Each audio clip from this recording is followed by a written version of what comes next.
Programa con frontera abierta ya está de vuelta. Estamos presentando Aldea Global. 12:36, este día lunes recargado porque se termina el mes, pero igual hay que darle ahí la última patita. Es como entretenido que sea el último día del mes porque el lunes, primer día de la semana, pero último día del mes, entonces como que uno compensa ahí entre el inicio y el fin. Ay, qué filosófica, ya. Vamos a hablar de esto y más en breve, pero antes te quiero recomendar que vayas por Fructo, donde se transforma la fruta en la mejor agua saborizada, la elección perfecta para tu empresa con vitaminas, antioxidantes y sin azúcar añadido. Si quieres una máquina de agua saborizada, entra a fructo.cl o llama al más 569-7386-4430. Además, recargamos con Café Amati, que es la cualidad de un café fresco. En Café Amati encontrarás diferentes variedades de café arábico y blends. Ingresa a cafeamati.cl y conoce todo sobre el mundo Amati porque es la cualidad de un café fresco. Y reciclamos también aquí, tenemos las 3R junto a Bendito Residuo, que es un emprendimiento que nace desde la necesidad de generar un cambio cultural en el manejo de nuestros residuos, una empresa que promueve la gestión sostenible y la conciencia medioambiental. Conócelos en benditoresiduo.cl. Si tuvieron un fin de semana tranquilo, si se quedaron en casa o si tuvieron harto tiempo para ver las redes sociales, de seguro se encontraron con más de una foto de Estudio Ghibli, en ese estilo, y no era alguna de una película ni nada vinculado directamente a ellos, sino que era de algún amigo o la propia, quizás estuvieron ahí jugando, hurgueteando en las redes sociales. La inteligencia artificial tiene mucho que darnos de hablar siempre para conversar sobre el impacto de este movimiento que hartos estuvieron ahí involucrados el fin de semana. Tenemos a nuestra queridísima, ya la extrañaba, Paula Espinosa, directora de Saber Futuro. ¿Cómo estáis, Pau? Estoy bien. Qué bueno, viva. Viva, eso sí, es lo importante. en este fin y principio al mismo tiempo. Sí, ¿viste? Está bueno. Ay, Está bueno. Yo muy filosófica, pero para darle un poco de color.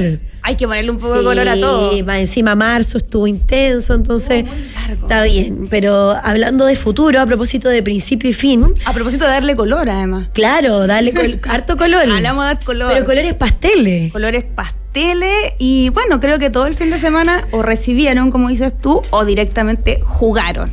Oye, yo te quiero hacer una confesión, ¿puedo?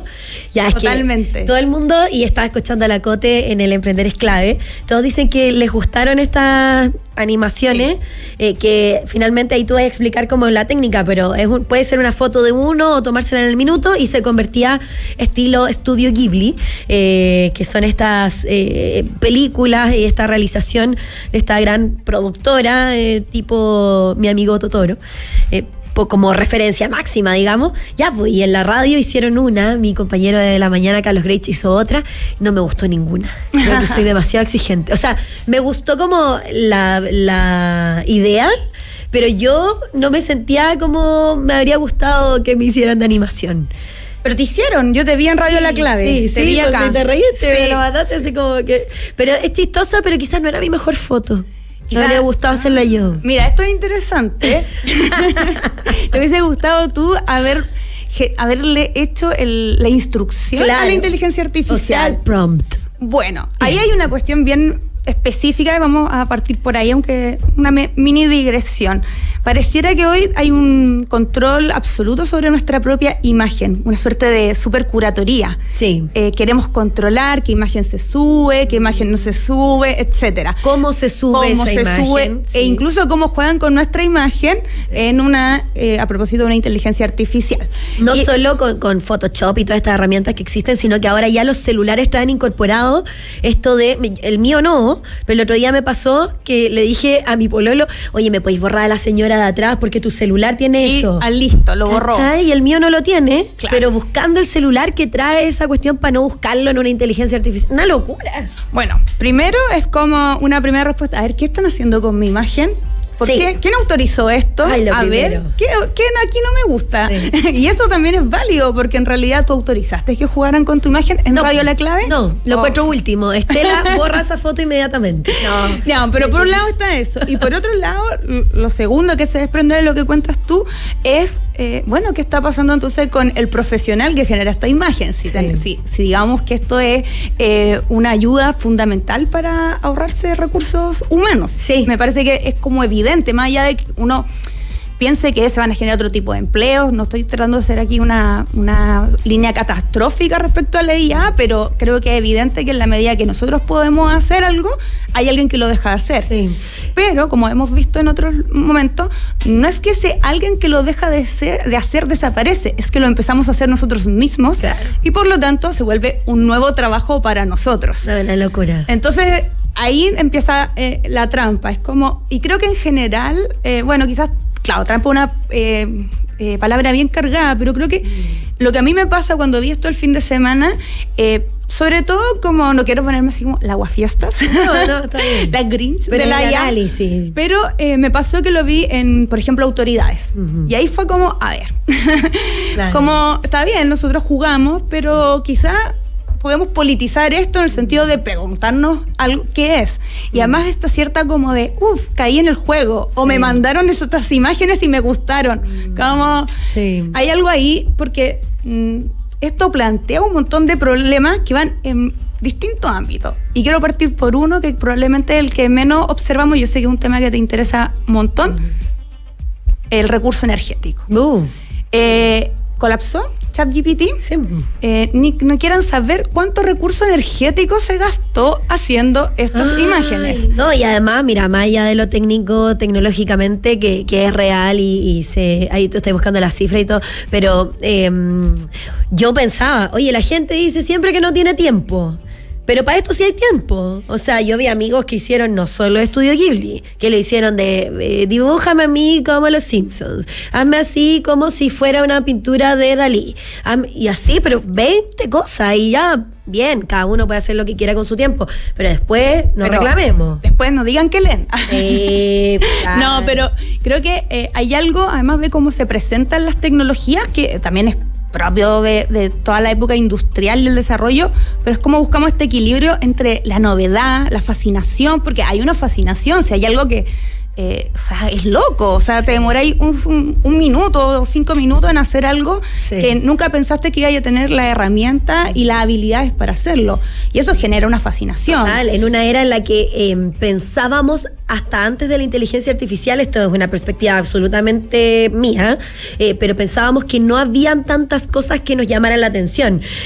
Una aspiradora robot, sí, pero igual me la imagino. Y ahora con la inteligencia artificial, cosas súper simples, pero convertir una imagen tuya a Studio Ghibli, claro, es fascinación, es sorpresa, es innovación, son muchas cosas que también nos hace volver a ser niños. Exacto, hay una cuestión con el juego, la fascinación, la herramienta, y me parece que esa fascinación, hay algo ahí, como nos pasa con la mercancía, con ir a comprar. Me parece que no son cosas que uno pueda, como, esto está mal, no existe. No. Hay una fascinación, un deseo, algo que te moviliza, ese tipo de cosas. También está, por otro lado, cómo nos quedamos, la adicción que generan este tipo de herramientas y de pantalla. Sí. Y también... completamente, ¿cierto? Me salió el tiempo de hace un ratito. ¿Cuánto tiempo estuviste en pantalla? Pero también yo creo que nos preguntamos sobre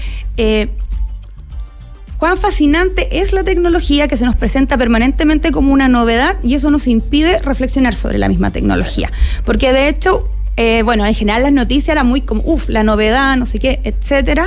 Y estaba esta otra parte de los mismos como desarrolladores de estas herramientas, decían como, bueno, estamos avanzando, compitiendo, y había una suerte como de aceleración sobre el proceso que era bien como impactante, porque era como casi llegando el hombre a la luna, y en realidad estábamos haciendo una imagen en un estilo... Pero con un colapso porque se hizo moda, se hizo tendencia. Es que pareciera que todo se hace moda y tendencia hoy en día, entonces me parece que empezamos a vivir ciertas paradojas, o sea, estoy diciendo claramente un lugar común en esto, pero me parece que es interesante la paradoja. Por un lado, aparece el tema de derechos de autor. Sí. Eso también es como una esfera. Entonces se cita al realizador del Estudio Ghibli. Pero es bien interesante porque él da una perspectiva como crítica filosófica. Pero aquí tengo su cuña. Sí, dice que es como una forma de deshumanización. Sí. Entonces, pero ojo que, ¿por qué podemos hacer el estilo Ghibli? Es porque no hay una operativa de búsqueda de respeto de derecho de autor de parte de estos realizadores.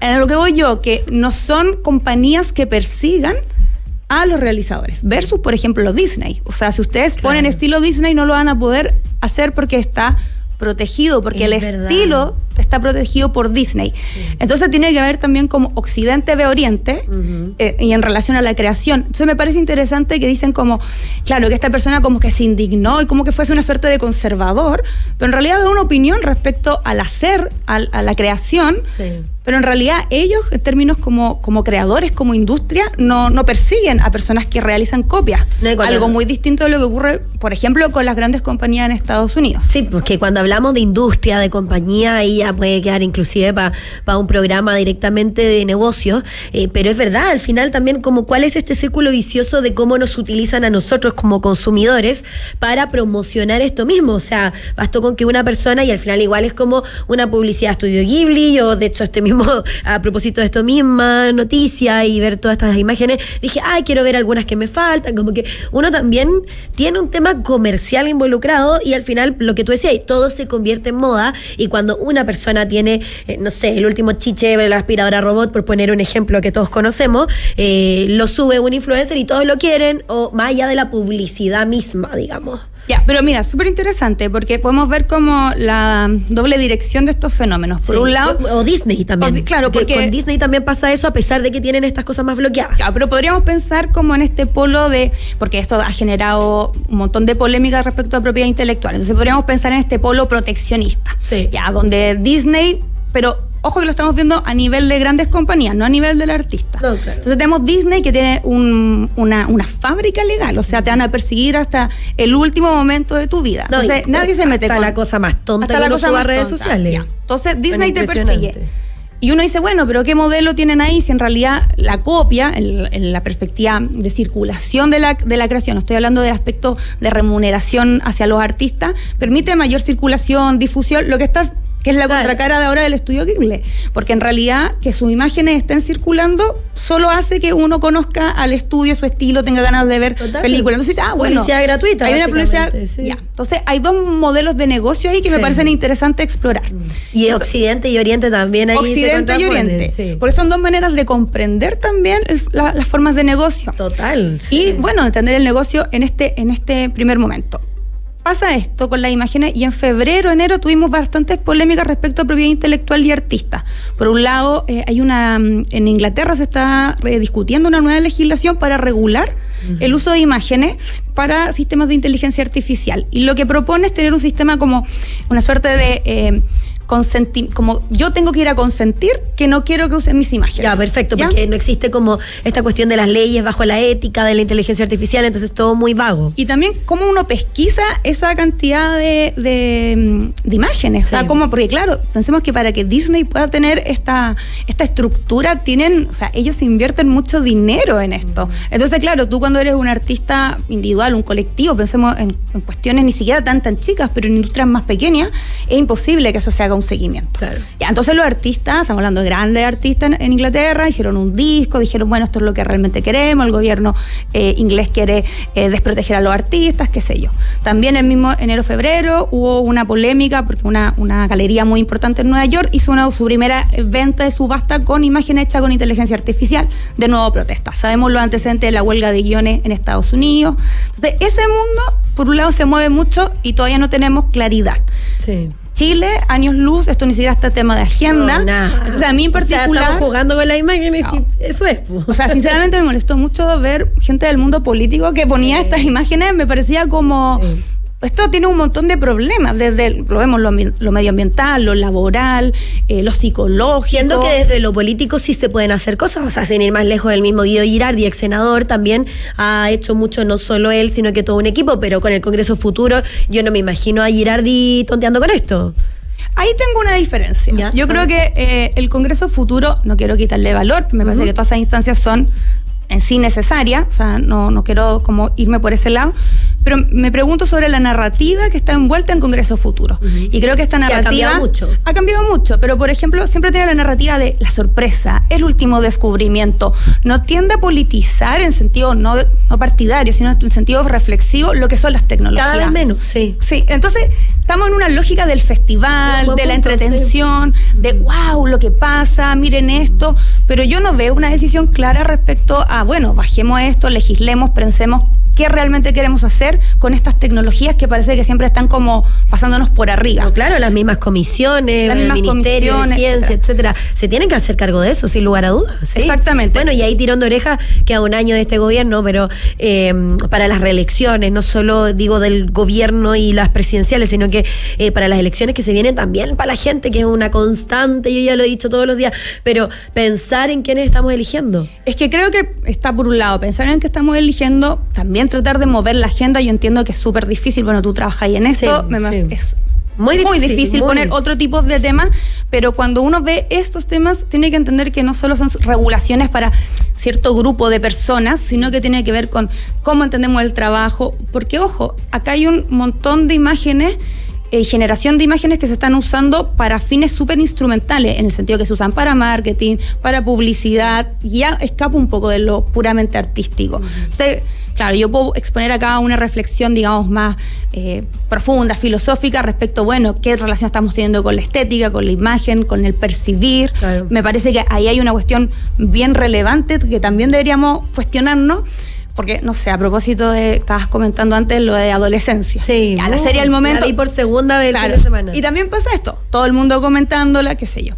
Y donde hay un componente en términos de qué está pasando con las redes sociales, qué sé yo. Pero luego está este otro fenómeno, y claro, parece evidentemente más inocente, pero tampoco nos preguntamos sobre este fenómeno. Entonces, claro. Y que no está tan desvinculado de conversaciones de salud mental como aquella, porque adolescencia toca un montón de aristas, pero que me encantaría hablarlo en un podcast de 200 horas, pero por eso la vi por segunda vez, y claro, de repente cuando hablamos de los lenguajes que están teniendo las nuevas generaciones, no está tan desvinculado de esto mismo de una imagen creada al estilo Estudio Ghibli, porque por ejemplo, también, bueno, adolescencia, y aquí me voy a tirar un spoiler, porque no puedo explicarlo. Dale nomás. Pero la temática que se aborda, voy a tratar de decirlo a grandes rasgos, es cómo los niños también hoy en día se sienten feos, se sienten no parte de un sistema, se sienten, bueno, también el vínculo eterno con el bullying y lo que pueden llegar a ser producto de eso. Entonces, ¿por qué Estudio Ghibli, que es algo que planteaba la Cote en El Emprender es Clave, lo dije, tiene algo muy interesante que es, nos gusta hacer esto porque nos vemos bonitos, o quizás nos gusta tener una imagen que no es nuestra imagen porque no quiero poner mi cara. Bueno, efectivamente, porque nuevamente la curatoría de la imagen, es decir, el control, y ya, no me voy del filtro, porque ya el filtro también está estigmatizado. No, pero es una estética. Como pero uno le decide, o sea, uno le pide a la inteligencia artificial, no solo conviérteme esto en Estudio Ghibli, sino que yo también vi en amigos, en redes sociales, en mis redes sociales, digamos, un círculo muy cercano, no en las noticias, que decían, hazme tipo Estudio Ghibli, pero al de la derecha es lo más flaco. Exactamente. Heavy. Y eso es una manera de tener un control sobre nuestra propia imagen. Entonces, es bien complejo el fenómeno, porque creo que en general pensamos que esto está como que es inocuo, que no tiene ningún aspecto material. Sabemos que tiene un aspecto material porque hay energía involucrada, agua, electricidad, bueno, todos los componentes que uno puede imaginar en la producción de algún tipo de materialidad. Que eso me encanta que diga eso, porque uno siente que el internet está ahí y que el celular está ahí, que uno lo puede utilizar ilimitadamente, pero hay un gasto, hay un consumo ahí. Está un gasto, luego está, esto yo sé que te va a encantar, luego está la memoria. Ay, ¿Cómo guardamos estas imágenes? Además, porque hoy es el Día Internacional del Backup, creo. Parece que sí. Lo vi ahí gracias a Tincho Calderón, que es como el día para que la gente entienda, de resguardar tu información, claro, por así decirlo. Y eliminar la que no sirve. Exactamente, porque eso nos hace preguntar, bueno, ¿qué es lo necesario, lo innecesario? Y el problema es que estamos llegando a un punto en que creemos que todo es necesario. Entonces, hay un asunto con el guardar imágenes que implica desprenderse de ellas, que implica un duelo, y eso tiene, digamos, consecuencias claras, que son que las imágenes se almacenan en un lugar, y esos lugares donde se almacenan gastan energía. Entonces uno ve, claro, hay toda una polémica respecto a los data centers, qué sé yo, hay distintas opiniones, pero esos data centers existen porque nosotros acumulamos imágenes. Y el disco duro de 1 tera y todas esas cosas que uno va comprando en exceso. Está el aspecto societal, porque todas estas tecnologías finalmente generan una tecnosociedad. Hay unos lenguajes que se vuelven absolutos, porque no hay como ninguna distancia, todos nos parecemos, todos somos iguales, todos ahora tenemos un estilo, una pregunta sobre qué es el estilo, además, como para la gente que se dedica necesariamente al arte. Y así un montón de ramificaciones. El fin de semana vi un reel con comediante estadounidense, Jerry Seinfeld, muy conocido todo, que tiene una reflexión que me pareció muy buena, que decía, bueno, seamos sinceros con la inteligencia artificial, es como, somos lo suficientemente inteligentes para crearla, somos lo suficientemente tontos para necesitarla, y somos lo suficientemente tontos para saber si nos sirve o no, como una cosa muy contradictoria. Terrible. Y me pareció también muy relevante. Y por otro lado, también alguien me mandó por estas mismas reflexiones un extracto de la rutina de Juan Pablo López, de Viña, sí. Que también se mandaba una parte que era, bueno, inteligencia artificial, yo quiero tomar la micro, llegar a fin de mes. Es verdad. Y ahí también hay otro plano de cómo estas discusiones se vuelven un poco también pirotecnia cuando nos vemos siempre desde lo fascinante. O sea, Juan Pablo López decía algo como muy, muy interesante, era como, podemos hacer estas imágenes, por ejemplo, pero todavía no hacen un champú, un detergente que saque las manchas de la ropa. Total, y hay que estar refregando ahí a la antigua. No, es una reflexión al final que no da solo para esta mesa, sino que para hacerla en nuestro día a día. Y también, bueno, es una bajada de lo que tú decías, Paula, de algo que ocurrió, algo que es pirotecnia mental, pero que también nos baja también a cómo estamos llevándolo en la sociedad. Me quedo con una última pregunta, que creo que cuando estamos con esta herramienta, siempre es importante saber, bueno, qué modelo se está generando, cómo se generó el modelo, quién lo generó, qué tipo de entrenamientos de imágenes, dónde sacaron esas imágenes. Eso no quiere decir que uno no lo use o que uno no se fascine, pero son preguntas como, a ver, este modelo, ¿cómo fue entrenado? Por lo menos preguntármelo. Exacto. Por Y en lo este menos, caso sí. también nosotros le estamos entregando imágenes y estamos entrenando ¿Y al a modelo. ¿Y a quién? Bueno, hay que hacerse esas preguntas. Podemos analizarlo en la próxima columna. Paula Espinosa, directamente desde Saber Futuro. Muchas gracias. No, a usted. Te pasaste, nos fuimos ahí en la profunda, pero es Desde el necesario. inicio y final. Total, ya. Vean ahí qué hacen con sus imágenes de estudio Ghibli. Muchas gracias, Paula. No, te pasaste. chao. Y nosotros ya nos vamos. Viene Metrópolis Central. Cuídense, que estén bien. Chao, chao. Esto fue Aldea Global. Nos volvemos a encontrar en un nuevo capítulo del programa que nos conecta